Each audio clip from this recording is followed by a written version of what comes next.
سلام، امروز اومدیم آنباکس 6 تا کیمبیل 6 تا کیمبیل 4 تا چمس و 2 تا دوران. اینا یه دونه پک چمس بلینگام، یه دونه تو هرناندز، یه دونه روسام و یه دونه رودریگر و بارلا و نمیشناسم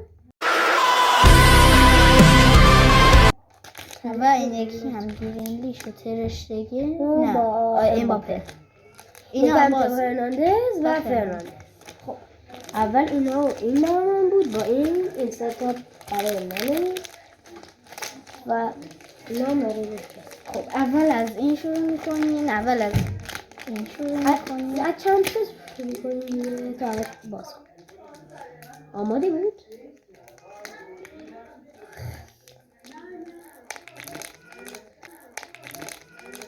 باز کنیم جملت کردیم. خب 2 تا هرناندز خواهیم ببینیم هر 2 تا یکی مارسل دسایلی. خب من الان باز کنم. برچسب کی؟ برچسب دیدار. پک خوبی به خود برچسب. همه چیه؟ همه باز نشده. امضا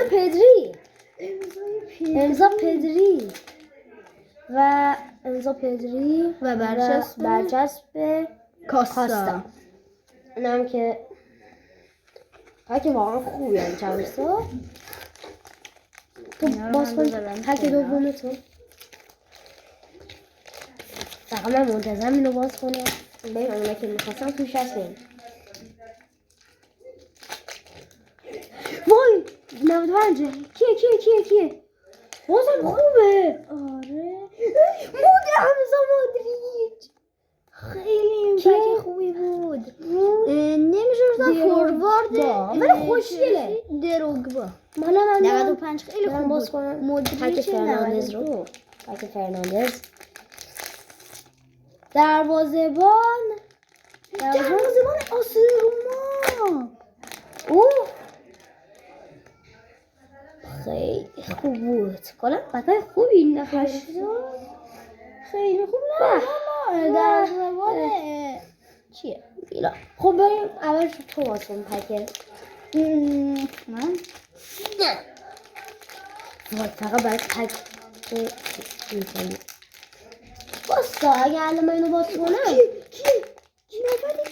نوبت کیه؟ اوزیل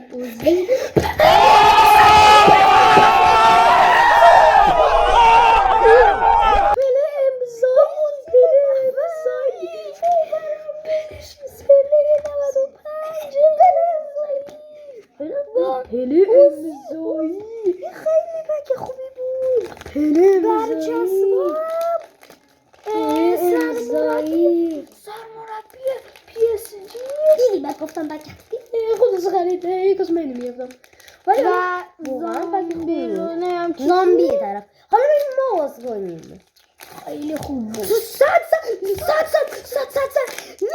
ماتئوس 100 با به این هم خوبه. 100 لوتر ماتئوس 100 تو باید عوض کنی. نه بابا 100 اسکو لوتر ماتئوس 100 خدایی پک خوبی بود. خیلی پک خوبی بود. و تونی کروس 96 برچسبش تو هرناندز 90 هم هست دیگه. وای خیلی پکای خوبی و امیدواریم که از این ویدیو هم خوشتون اومده باشه. کلی کارتام اینا مال من بود. اینا هم مال نه بخشید مال من بود. من که واقعا خیلی راضی بودم. خیلی خوب بود. از کجا؟ سر اینجا میخوام من کجا بگیرم. و فیگور اوزیل هم در آوردم. هیچ وقت کارت خوبه و فیگورشون در نمیاد. نه هیچ وقت حسرت. و ممنونم که تا آخر ویدیو تماشا کردید. خیلی خوب بود. تعداد کارت هم نمیاد شد. هر کیمون 4 تا کارت. واقعا کارت خوبی. از اینم خیلی راضی بودم. از این پلان که خیلی راضی بودم. اصلا منم از این لوتر ماتئوس 100 خیلی راضی بودم. خب آره یه تا باشه برای بعدن و پایان این ویدیو هم میگم که اگه بشه یه بار دو بذاریم بریم اون یکی پکن بخریم بیایم بریم پارت دوم هم حتما نگاه کنید. امیدواریم از این ویدیو خوشتون اومده باشه. چند تا پک مونده بود؟